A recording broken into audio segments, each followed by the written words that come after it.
Mahabharata D14 Ambika વનની અંદર જાય છે, ખૂબ તપ કરે છે અને ભગવાન શિવને પ્રસન્ન કરે છે. ભગવાન શિવ તેને બંને વરદાન આપે છે કે ભીષ્મ પિતામહના મૃત્યુનું કારણ પણ અંબિકા બનશે અને અંબિકાના હાથે જ ભીષ્મ પિતામહનું મૃત્યુ થશે.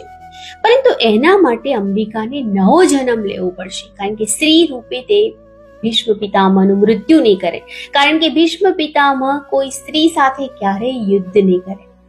એટલા માટે અંબિકા પોતાના દેહનો ત્યાગ કરે છે અને નવો જન્મ લે છે. બીજી બાજુ જ્યારે ભીષ્મ પિતામહ રાજમહેલની અંદર પ્રવેશે છે ત્યારે તેમને જાણવા મળે છે કે તેમના નાના ભાઈ ચિત્રાંગદે આત્મહત્યા કરી છે.